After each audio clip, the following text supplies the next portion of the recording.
Today we're going to be talking about something that's extremely important in the real estate industry, and that's on how to stay positive.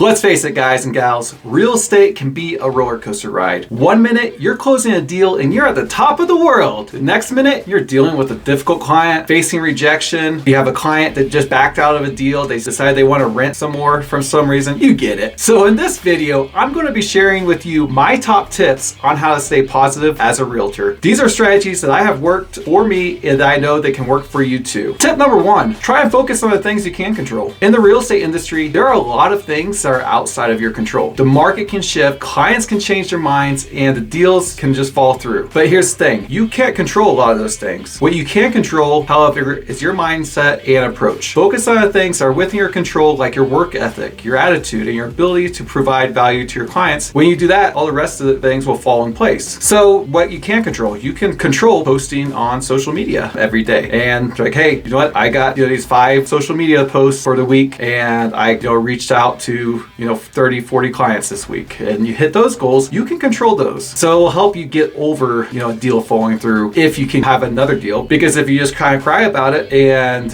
let that get you down and just, moping around, rather than like, hey, I'm going to go out there, I'm going to try and just do what I can, get another deal. And once you have another deal, a lot of times, actually, once you get over it, you look back and like, oh yeah, I'm actually kind of not glad it happened, but I was able to do this now, and I found this better client. You just really want to kind of focus on the things that you can control. So another important tip for staying positive as a realtor is to practice self-care. Real estate's a demanding industry, so it's crucial to prioritize your mental and physical health. So this could be as simple as taking a walk, meditating, indulging in your favorite hobby, going to work out. Best thing is just really, especially in our field, just go for a walk outside. If it's a nice day, just try and get out and just clear your mind and just get away from the screens for even like 10 minutes will help you out a lot. Tip number 3, focus on the positive. It's easy to get caught up in the negative aspects of the industry, but it's important to focus on the positive. So celebrate your wins, no matter how small, and really try and kind of see a silver lining in difficult situations, but also let it motivate you and look back and like, okay, what did I do wrong? What could I have done differently? And sometimes there is nothing you can do differently. But if you keep on making the same mistake and having deals fall apart, because you might not even realize that there's something you're doing that you could be doing better. The other thing is surround yourself with the right people. So as the saying goes, you're the average of the 5 people you spend the most time with. So you need to surround yourself with positive, supportive people who can lift you up and inspire you, and it'll help you through these difficult times. Because unfortunately, the people who love us the most are kind of the most detrimental to our business. So you need to be around people who really tell you what you need to know, and so you can get through it. And that's the people you need to surround yourself with. Tip number 5, stay educated. One of the best ways to stay positive in the real estate industry is to stay educated. Attending industry conferences, taking courses, reading different publications. You're staying informed, you're staying inspired. So if something does come up, you'll already be educated on how to handle that, because you're just not going to be surprised because you're surrounded by all these people, you've read about things, you know kind of what can happen, and so be prepared what you're going to do when those things happen. Tip number 6, find your why. So finally, and probably the most important, it's crucial to find your why. Why did you become a realtor in the first place? What motivates you and drives you forward? So is it your spouse, your kids, really how can you do to really, because when you have your why and your purpose, then that gives you clear sense of direction on what you're going for. You're like, hey, I want to make $300,000 this year because I want to send my kid to the private school. And so, if a deal falls apart, you're like, okay, well, I'm going to make 10 calls because I know I can get 1 appointment, and then I can save that and I can still stay on schedule. So when you have a clear sense of purpose, it's really a lot easier to stay positive and focused, and everything else is just noise when you can focus on your goals. So those are my top tips on how to stay positive as a realtor. Remember, real estate can be a very challenging industry, but with your right mindset and strategies, you can overcome any obstacle. So thanks for watching, guys and gals. Don't forget to like, subscribe to the channel so I can keep on putting out some more great content for you like this. I'm always sharing my latest tips and tricks to help you succeed in real estate, and sharing my own personal experiences and how I get through them as well. If you're interested in joining our record-breaking group, please reach out to me. My phone number is 303-746-7504, or go down there in the link below. You can book a 30-minute Zoom call directly with me, and we can discuss what's happening and how you can be more successful as a realtor. I appreciate you watching today. Remember, go out there, go crush it, stay positive, utilize these tricks and tips, and have yourself a great day and a profitable year. Bye.